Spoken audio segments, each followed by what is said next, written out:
What's going on, everybody? Welcome to the show.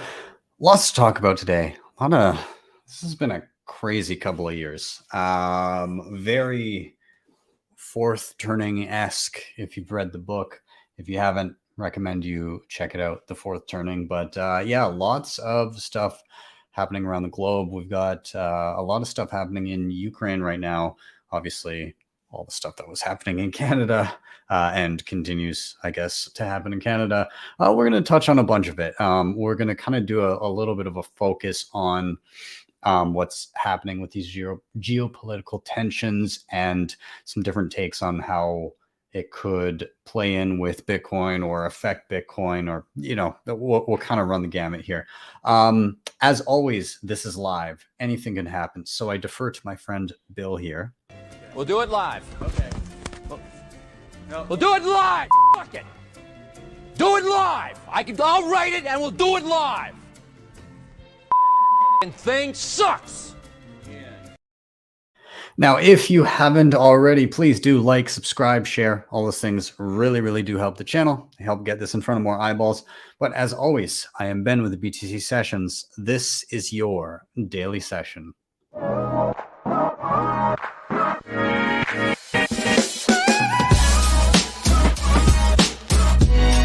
Hodl the Bitcoin.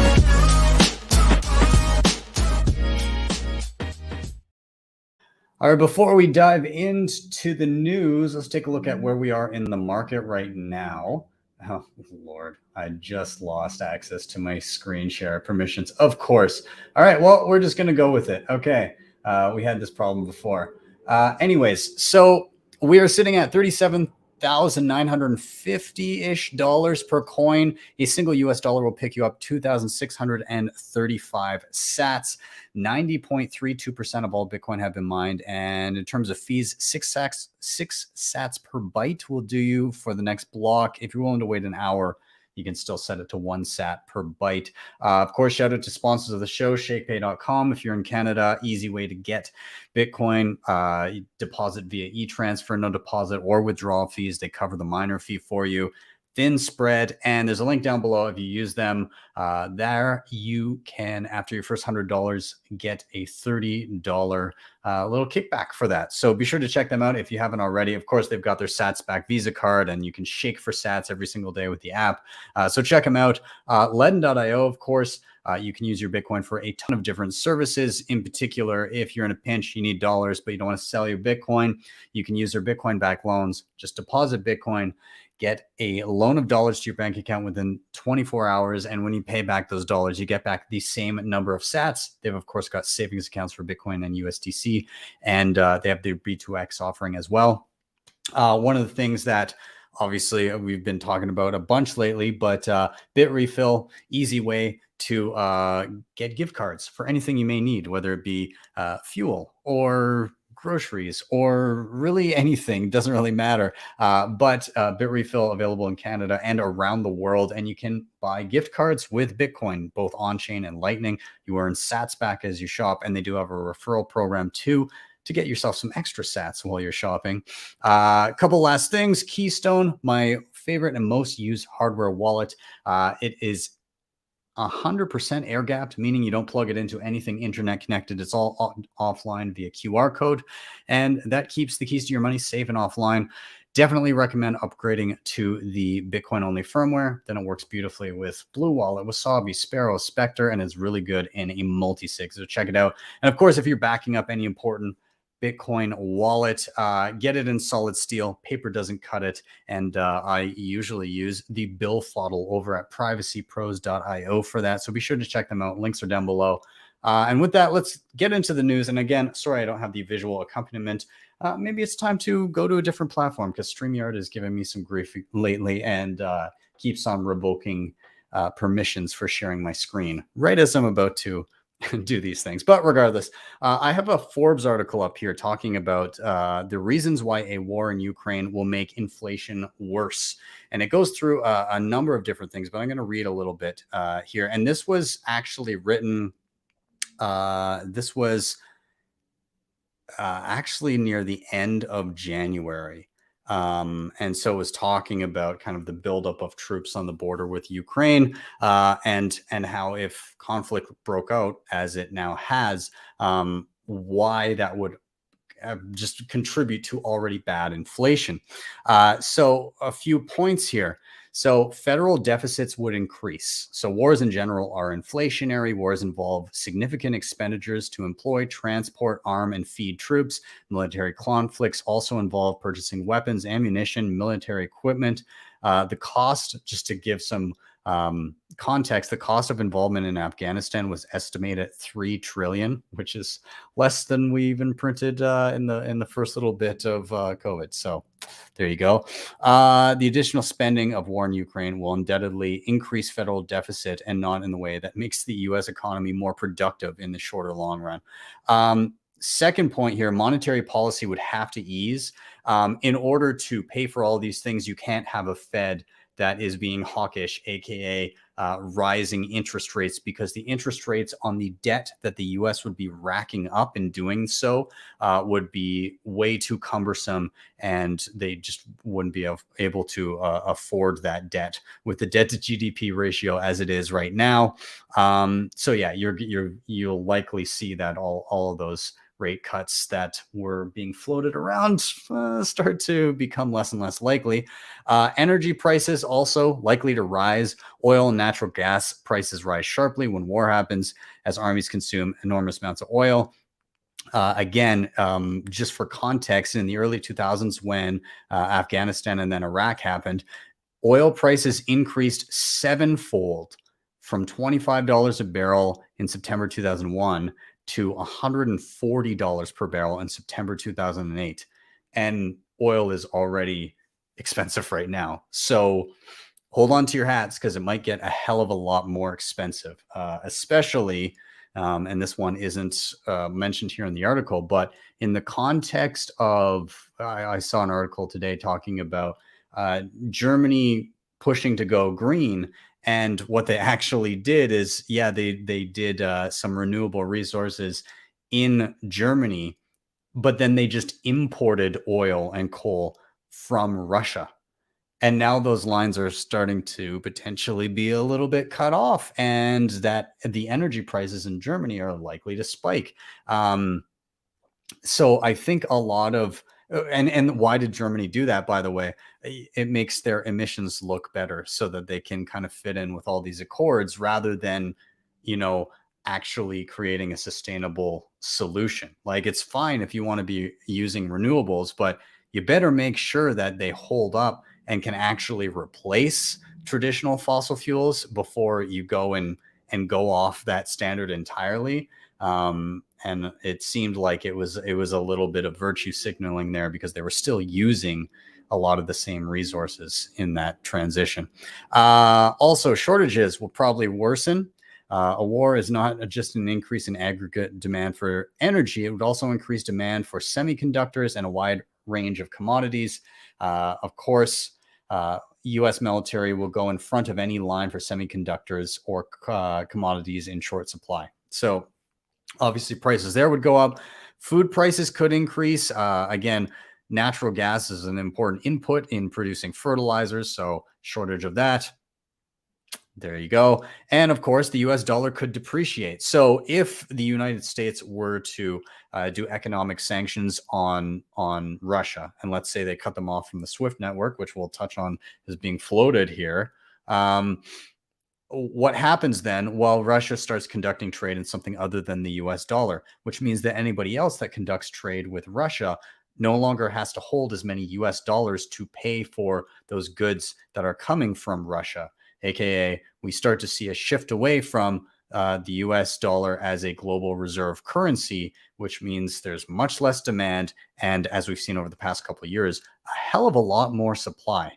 And that does not bode well for your purchasing power if you're sitting in US dollars, let alone any other fiat currency. But yeah, so those are some of the points in and around how that affects inflation. And inflation, obviously, at decade highs, multi-decade highs.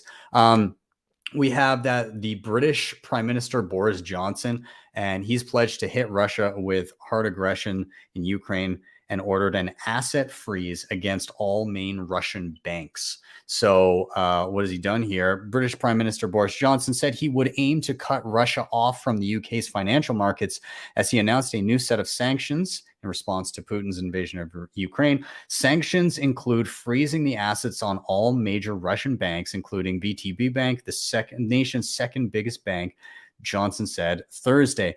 Britain also plans to bar Russian companies and Russian government from raising money on UK markets. Britain will also ban the export of a wide range of high-tech products, including semiconductors, to Russia to prohibit the nation's flagship airline, Aeroflot, from landing at UK airports. So again, we're seeing, and this will, I promise this does tie into Bitcoin as we get further down the rabbit hole here, but we're talking about sanctions on major banks. And so the banking system and potentially the cross-border payment system like SWIFT no longer functioning for one of the largest nations on earth. And so you can see where I'm going with this. Furthermore, let's talk about people in the Ukraine. There's lines down the street of people trying to get cash out from ATMs. There's just not going to be enough cash for people panicking that are trying to get this money out. Again, in an instance where you can have some of your wealth in Bitcoin, where it's, you know, if you can remember 12 words in your head and escape with some of your assets, that's a huge help to people like this. Furthermore, and again, I'm jumping all over the place here because there's been so much happening in the past 24, 48 hours. But I saw that there was a Patreon for raising money for people in the Ukraine, and that seems to have been stopped or shut down or frozen or something there. But there is something called the Come Back Alive Foundation, and it's a Kiev, based charity in Ukraine, primarily fundraising for Ukraine's military to aid soldiers and volunteers with supplies, including equipment, cameras, night vision devices, so on and so forth, drones, personal body protection, and specialized software. Now, the interesting part here is to contribute from abroad, the charity accepts secure money transfers. They have the Patreon thing, which we already know has been shut down, and the banking system's in disarray. And lastly, Bitcoin. So you can contribute Bitcoin. And I just pulled this article literally right before I got on here. So forgive me if I'm not super privy to exactly what's happening, but already just today, 14.5 Bitcoin have been donated. So Bitcoin donations to Ukrainian armed forces have soared following the Russian president's commands to invade the neighboring country. Over 14.5 Bitcoin worth more than 550,000 US dollars have been donated so far on Thursday to one of the biggest organizations supporting the Ukrainian army.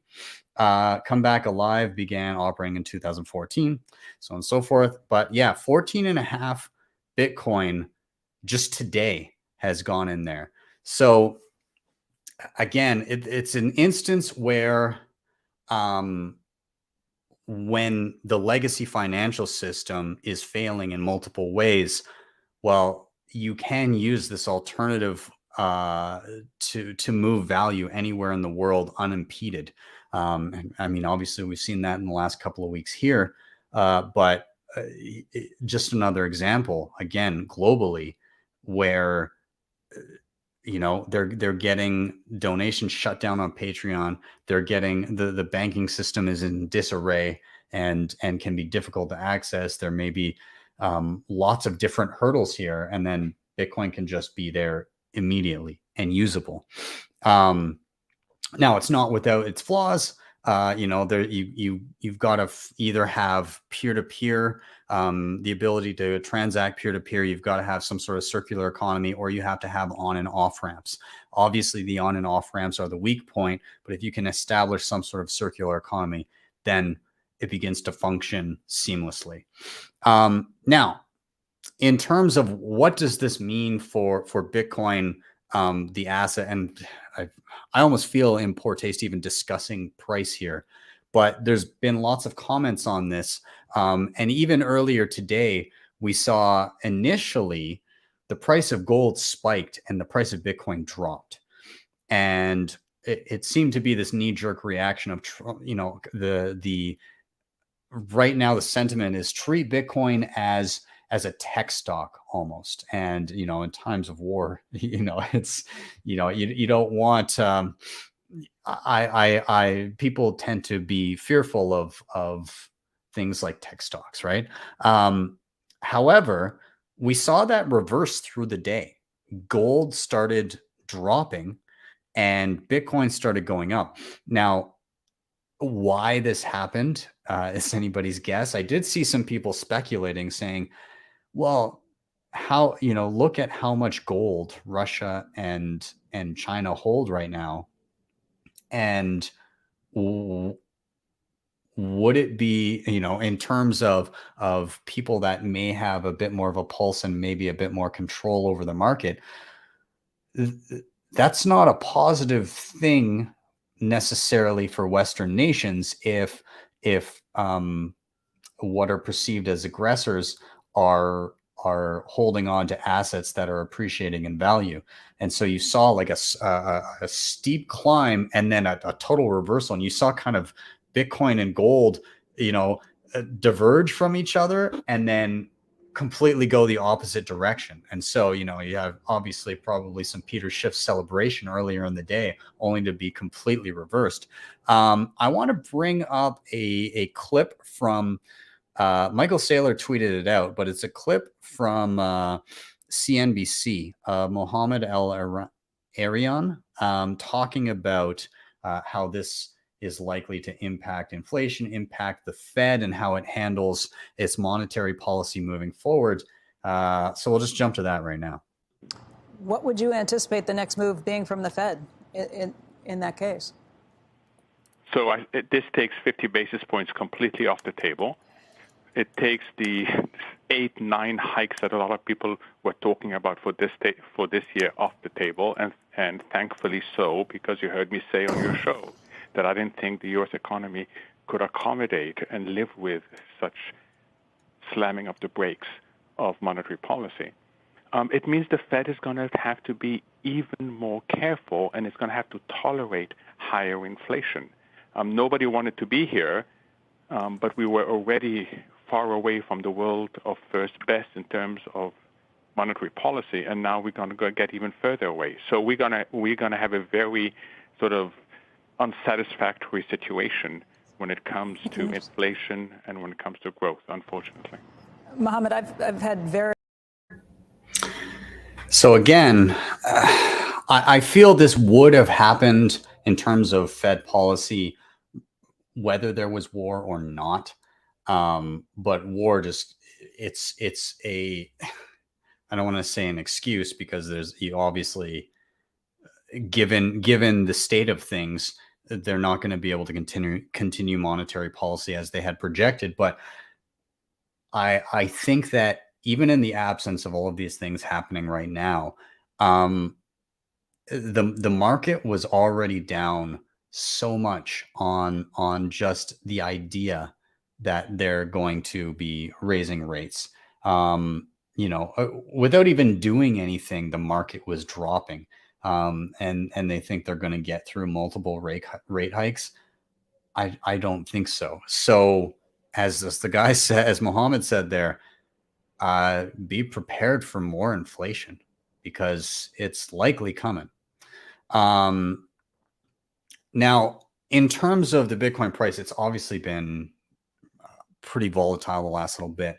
And this is where I wish the screen sharing was working right now. But I encourage you to take a look at the price of gold, or the volatility of gold in Weimar Germany during hyperinflation, because the general trend, of course, in terms of gold priced in marks, was up, obviously a lot. But it was not a smooth ride. It was bumpy as hell. There were massive drops, massive spikes, massive drops back and forth like a whipsaw, but gradually up and to the right until the currency was worthless. And in times of volatility to like this, I wouldn't expect anything any different from Bitcoin, if not even more volatility, because it's so early in Bitcoin's life cycle and the size of it is so small comparatively. You know, a $1 trillion asset, although like under that right now, but regardless, a small asset like that in 12, 13 years into its life cycle that people largely treat like a tech stock, that maybe don't understand it. Yeah, it's going to be absolutely volatile as hell. So be prepared for excitement and despair and everything in between, because that's likely what we're going to see a lot of over time, especially if things continue to heat up the way they are. So I'm going to get off this topic for a little bit. Again, I apologize. It's kind of like a mishmash of jumping around, but there's just a lot going on. So I'll try and be a little bit more concise with it next time around as we recap next week. But let's jump to Mexico now. There's a Mexican senator that plans to introduce a bill to make Bitcoin legal tender. So Indira Kempis recently featured in an interview with Diario El Salvador, discussing her intentions to propose a bill that would make Bitcoin legal tender in Mexico. Kempis discussed the inspiration she received in visiting El Salvador and seeing their rising financial inclusion. And Kempis also discusses the price of inaction and the need for Mexico to take action as a basic right for its citizens. She said that El Salvador is undoubtedly becoming the most important hub or laboratory in the world about the future with Bitcoin. It is clear to me that financial exclusion is one of the public problems that few of us have addressed with feasible alternatives, and that this type of technology is allowing us to generate an alternative, a way, a solution, so that millions of people can be included in the financial system. So she went on to say that if we need Bitcoin in Mexico to be legal tender, or we need Bitcoin in Mexico to be legal tender, because otherwise, if you do not make that decision as El Salvador made it, it is very difficult to specify actions. So I think that we're seeing, and don't get me wrong, I don't know that this would pass. I think that it may be still a ways off, but it's interesting to see politicians start to take a look at this and latch onto it. In particular, in and around what happened in El Salvador in the past, well, since they made it legal tender, their GDP is up, tourism is up massively. It's been quite a boon to their economy, regardless of the price of Bitcoin. And now they're looking at doing their Bitcoin bonds. They've got $500 million in not yet committed on paper, but they've got spoken agreements of about $500 million, and so they're looking at expanding the offering to up to 5 billion. They're talking about, so it could be quite a boon for them. Time will tell, but this is all going to be stuff that we see in the coming months here, and it could be. It's going to be historic no matter what happens, is what I'm getting at. Okay, let's move on here. I wanted to touch on something called Coin Pool, and this was brought up by Marty Bent on The Bent. If you're not subscribed, excellent newsletter, highly recommend. But Marty Bent from TFTC was talking about Coin Pool, which is a new spec, a new white paper that was released. It's very interesting. It's all about scaling and potentially privacy promises on Bitcoin itself in a very interesting way. So it's the Coin Pool implementation. They just released a white paper just in the past couple of days here, in the past week for sure. But they had been discussing it. The creators here have been discussing it for a couple of years prior. So this white paper basically goes through, and the coin pool implementation would allow many users to have partial ownership over a single UTXO, which would be an incredible boon to scalability. And so if you're unfamiliar with what a UTXO is, think of it as like you have a wallet full of cash, but there's individual bills sitting in that wallet. Okay, so a UTXO would be an individual bill. All right. Now, Bitcoin works a little bit different than just regular cash in and out of a wallet, because every time that you go to spend Bitcoin and you're using more than one bill, it effectively destroys the original bills and creates new ones based on the denomination that you're trying to send and the change that you would get back from that. So you can think of it as creating and destroying bills every time that you send, and then you just have individual bills sitting in your wallet. So what this would effectively do is allow people to have partial ownership of some of these quote unquote bills. Another way to think of it is, if you've read the Bitcoin Standard, he goes through the monetary standard on the island of Yap. And so they had these big stones called Yap stones that were basically impossible to move. They would just stand still on the island, but everybody kind of kept a record of who owned what. And in some cases, many people owned portions of particular stones that were on the island. So it would be very akin to that, where there's partial ownership over a UTXO rather than a YAP stone. So I think this is very interesting. So it says, even better, users would be able to make instant off-chain transfers of that partial ownership, eliminating the need to amend the individual coin pool ledger with an on-chain transaction. If possible, coin pools would enable billions of people to claim ownership to on-chain Bitcoin in the form of a slice of a UTXO, which would massively distribute Bitcoin ownership at the base layer over time. Now, this wouldn't only be incredible for scalability and ownership distribution at the base layer, it would also bring about better privacy to Bitcoin users. However, we have to note that a lot needs to happen for CoinPool to be possible, mainly a soft fork or possibly multiple soft forks to enable some of the opcodes to make this possible. So again, it could take time, but for those that look at things like, obviously there were scaling wars early on. People were worried about scalability of Bitcoin on the base layer. And then in time, that was addressed with things like Lightning Network and Liquid Network. Well, now there's another base layer potential solution down the road, so that if Lightning, if Liquid, if base layer on its own are not enough for scaling, there's a whole other way to think of things. And it reminds me of, and I'm going to paraphrase here, probably horribly, of something that Andreas Antonopoulos used to say quite a bit about scalability is the way in which the internet scales. And he would always say, well, the internet couldn't scale until it could.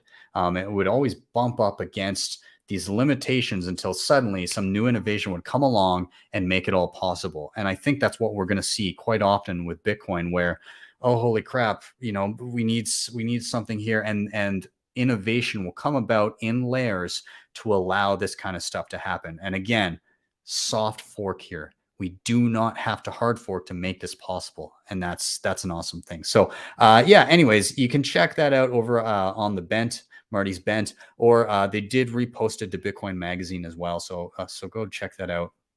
Now, I want to talk about something. Because again, I'd be remiss if I didn't talk about this. There was a book released by Laura Shin this past week. What's it called?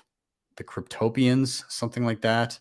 Talking with the Cryptopians. Yes, that's what it was called. Anyways, in it, she believes that she discovered the identity of the DAO hacker. Those unfamiliar, back in 2016, there was a massive hack of a DAO, or decentralized autonomous organization, the first of its kind on Ethereum, which basically had, I think, like 15% of all existing Ethereum were stolen, at which point enough was lost that the powers that be decided to hard fork and effectively reverse the effects of that hack. And that caused a bit of a schism. It resulted in Ethereum Classic, all that stuff. So Ben, why are you talking about all this shitcoinery here? There is a point here. Eventually, that hacker, moved some of that into Bitcoin, and in the process of writing this, Laura Shin worked with Chainalysis and believes that she may have discovered the identity of the hacker, and partly because of a on-chain data, despite using Wasabi Wallet to mix. Okay, so let's talk a little bit about what happened here. So first of all, let's talk a little bit about Wasabi Wallet and how it functions in terms of mixing. Effectively, people contribute different coins into a round and create a transaction where all of the outputs are the same size and revert back to the original owner's wallet. What this does is it makes it difficult to decipher who currently has the coins after that mix. Now, the way that Wasabi Wallet does this, if there's a large amount, is it will take a portion of that large amount and then it will mix the correct size, which is around 0.1 Bitcoin on average per round. And then the rest will come back as change. And typically you're not supposed to, as a general rule, you're not supposed to combine unmixed and mixed coins together. In fact, it's not even a good practice to combine mixed and mixed coins together. It's better to kind of segregate those UTXOs. But what this does is let's say you put in a large amount of Bitcoin into a mix, and then some of that gets mixed and the rest comes back as unmixed change. Well, that large amount will go back into a new mix and come back as a smaller amount of change and a smaller amount of change. But it's relatively trivial to kind of see the large unmixed amount being whittled away at. Okay.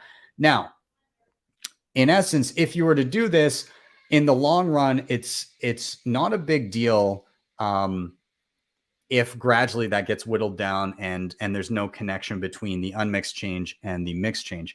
However, as they went through, and this is where some things are still unclear to me, what ended up happening is there was an address reuse. And how that happened is the point of contention here. Some are saying that the address reuse was a bug within the software in Wasabi, and some were saying it was misuse by the individual that was doing this. But many people are pointing to and saying that no, the change and the new mixed output went to a same address. And so what happened is, the numbers are going to be off here, but basically somebody put in 50 Bitcoin and it gradually got whittled away down the line until it was around 25 Bitcoin. And at that point, 25 Bitcoin change and what was supposedly a mixed UTXO were combined on the same address. And at that point, a number of other UTXOs convened on a single on a single entity and then was deposited into Poloniex, at which point, obviously, they have KYC and they can understand who's using their platform. And so Chainalysis or whoever, law enforcement, could reach out and ask for more information at that point. And so the question therein lies is, was this a flaw in the software that caused mixed and unmixed coins to go to the same address? Or was this an instance of perhaps a user having multiple instances of Wasabi going at the same time and address reuse happening in that instance? I do not know. I'm still kind of looking at and evaluating things as I go, but I didn't want to not talk about it here. Obviously, Wasabi Wallet is a sponsor of the show, but I think it's important to talk about these things as they come up. full transparency, I still use Wasabi Wallet, but I also use Samurai Wallet. I also use Lightning. I also use Liquid.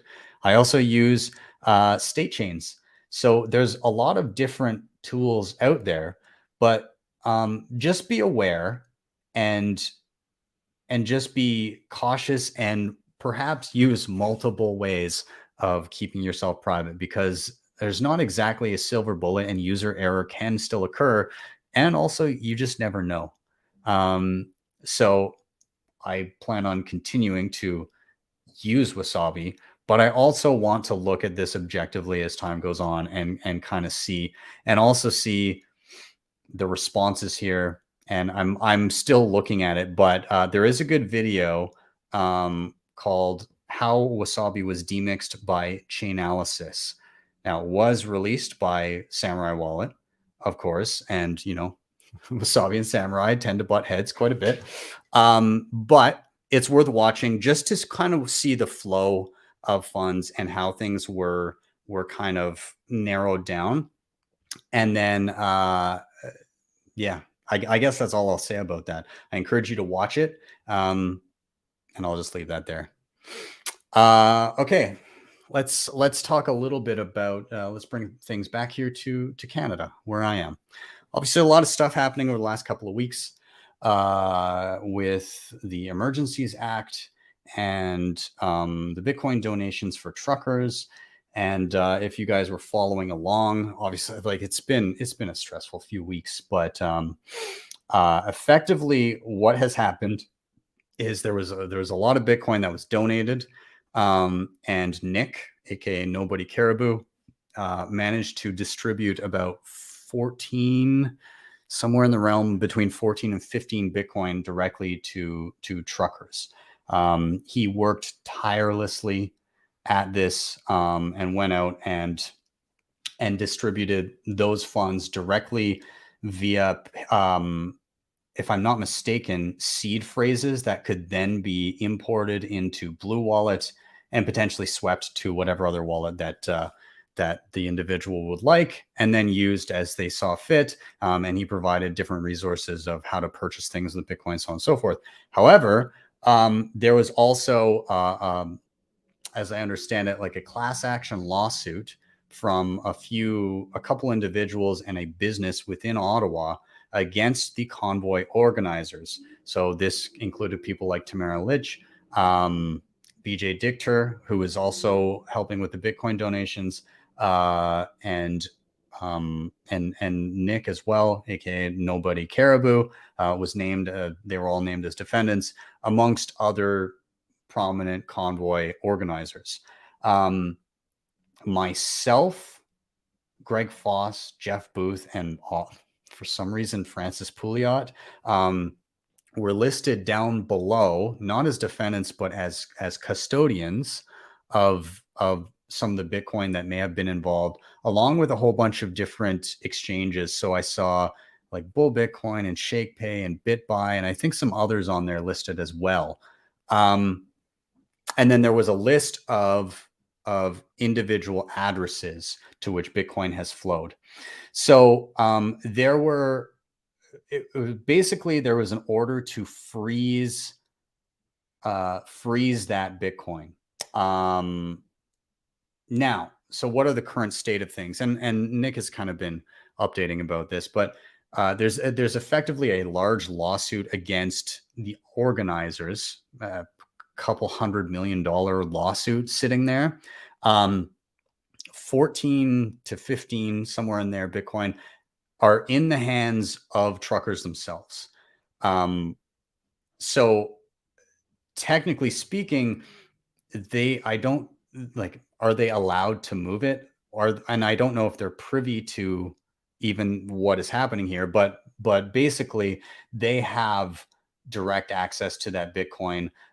People on chain have been able to see that some of those funds have been swept, and then others are still sitting in the wallet, which doesn't necessarily mean that those are frozen. It could just mean that somebody imported this seed phrase and it's just sitting in a wallet with the same seed phrase on their phone.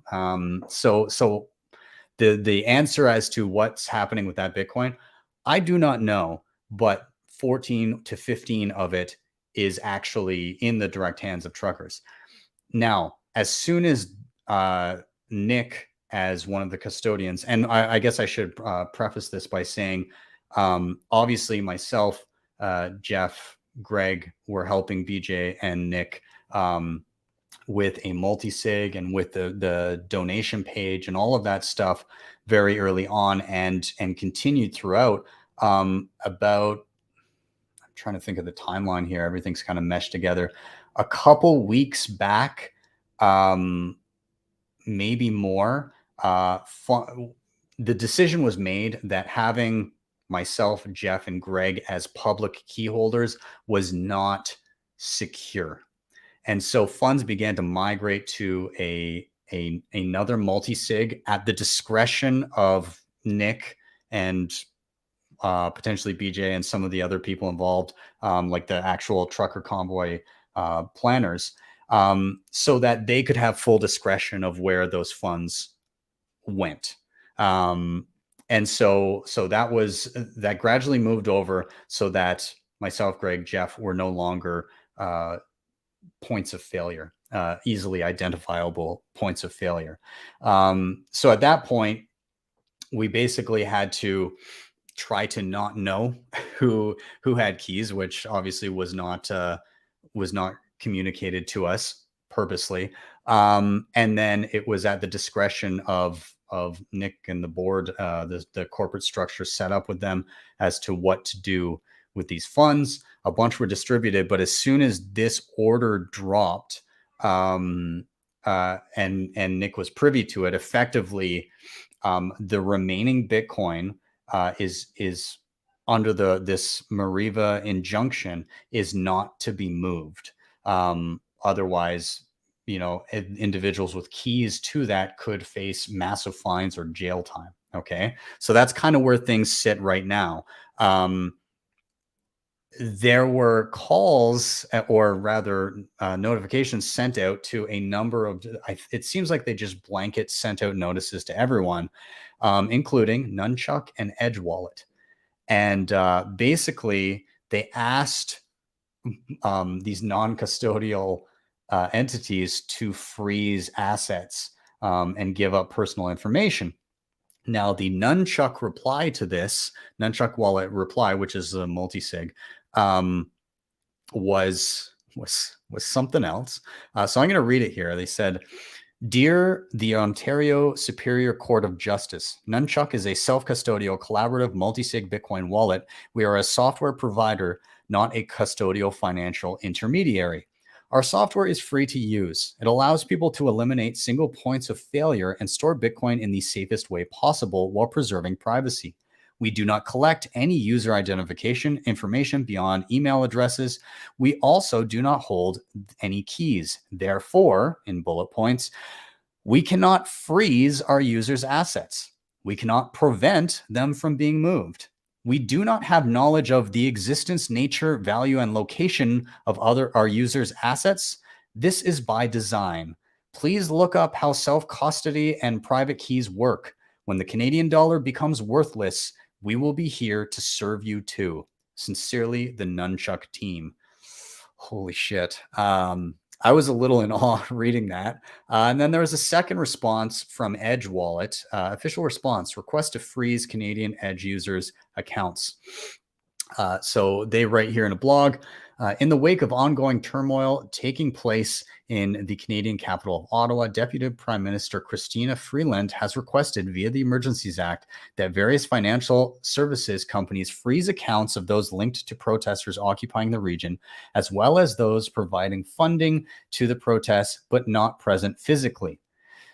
Regardless of whether the protests resonate with individuals or not, financial seizure is an unprecedented action and must be taken seriously. It is with great consideration that we would like to share our official response to the Canadian users' Edge accounts being frozen. No. And then at the end they say, and most importantly, we can't even if we wanted to. Yeah. So So again, I think that this lawsuit seemed like they were just kind of trying to blanket send out stuff and freeze what could be frozen. And yeah, I don't know where this goes next in terms of how this is affecting people that had been involved in the convoy or had been protesting, so on and so forth. First of all, Ottawa is effectively cleared out at this point. There are no border blockades at this point.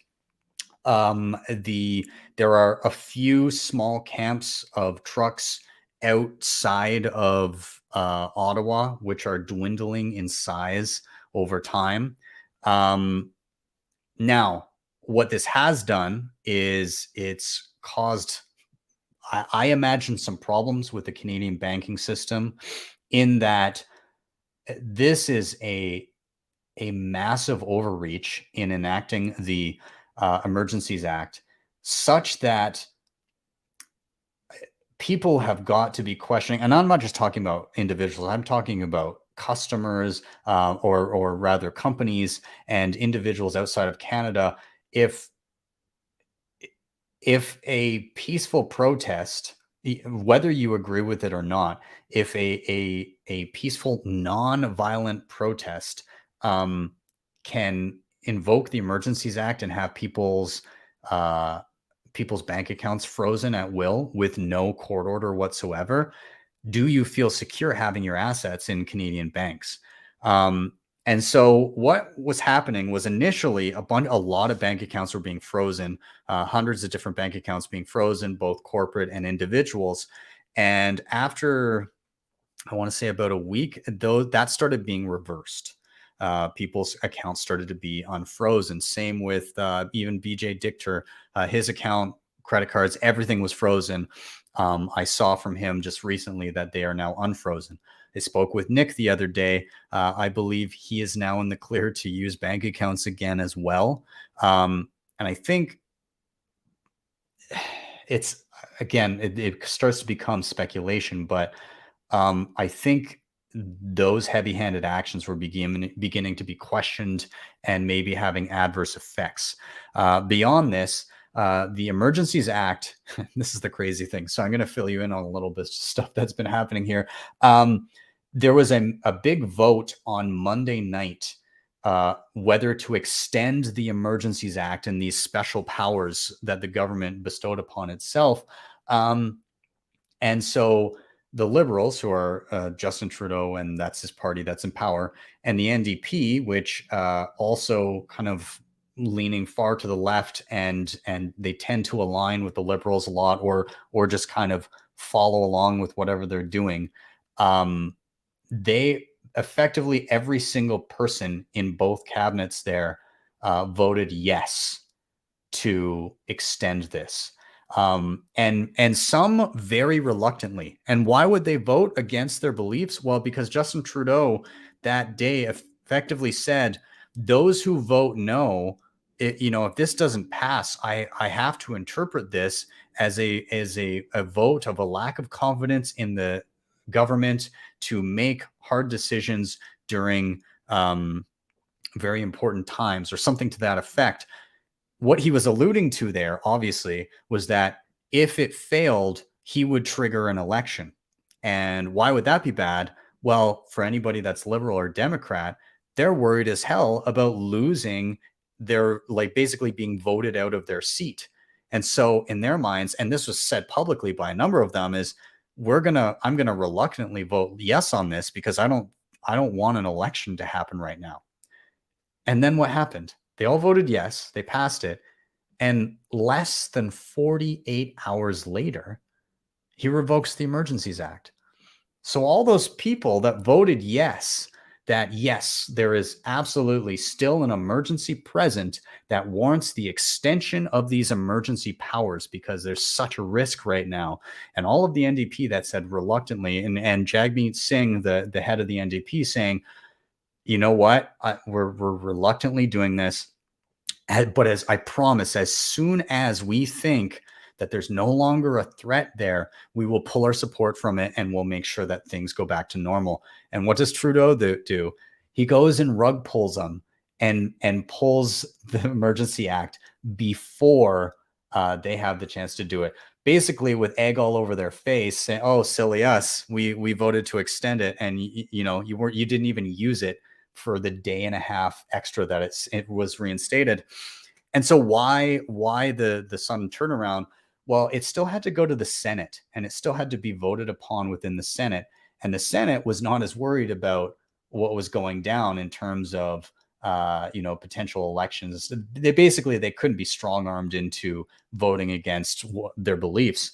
And the Senate was starting to ask some important questions like, can you provide proof of the imminent emergency that is necessary to extend these powers? And they were coming up with a big fat donut because, again, the protests had been dissipated. There were no blockades effectively. There were just like a few people on the outskirts of Ottawa.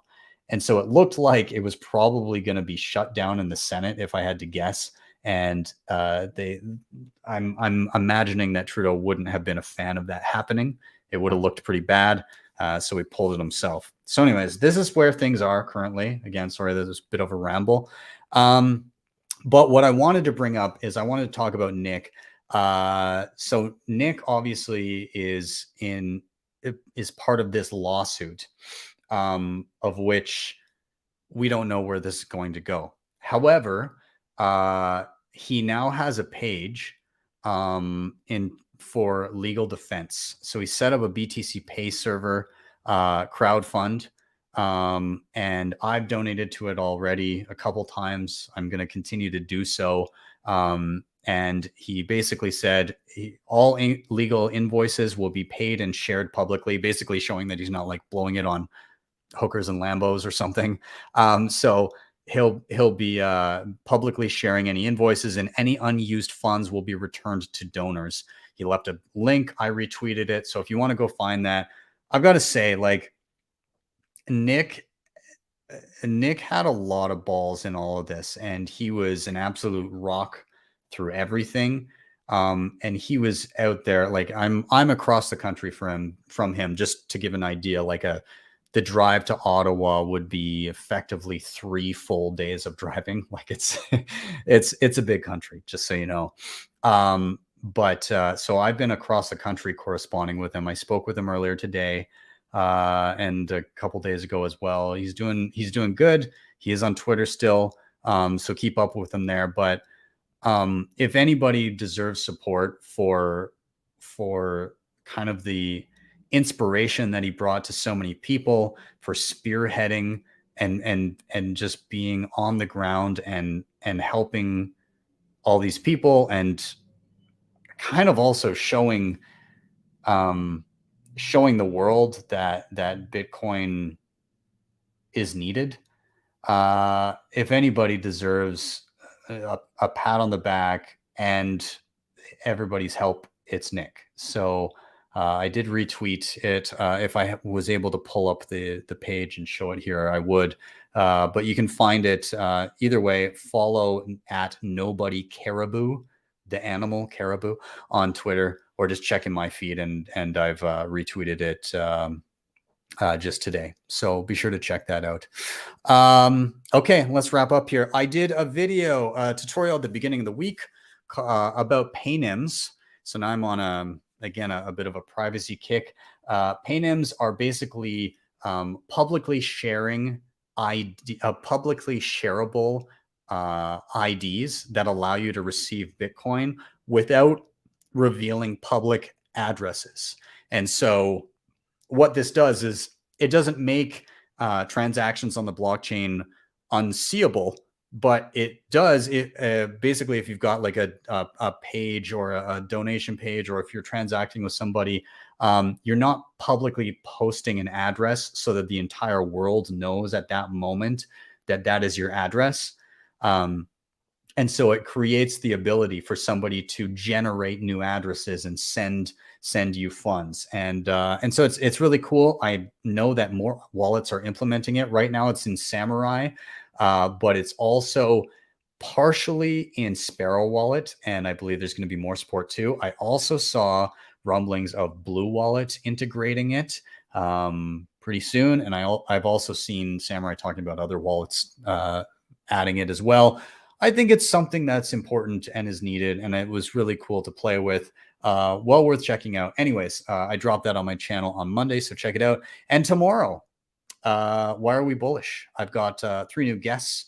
We've got Dan Kuman, Brianna Honkawa Diestries, and hopefully I said that right, and Brandon Keys. Both Brandon and Dan are from Green Candle Investments, and Brianna is over at geez, I'm losing my mind as to the name of her company.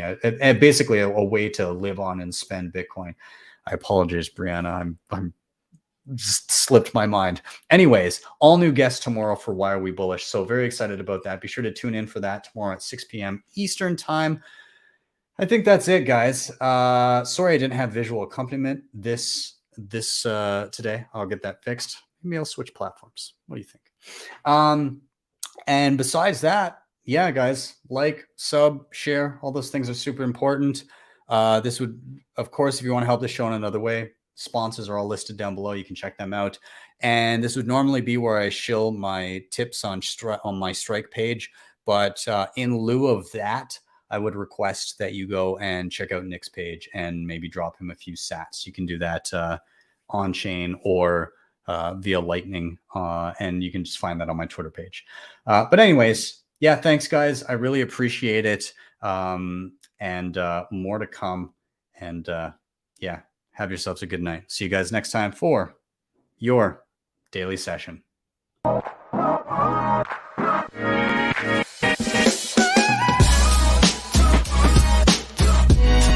HODL the Bitcoin.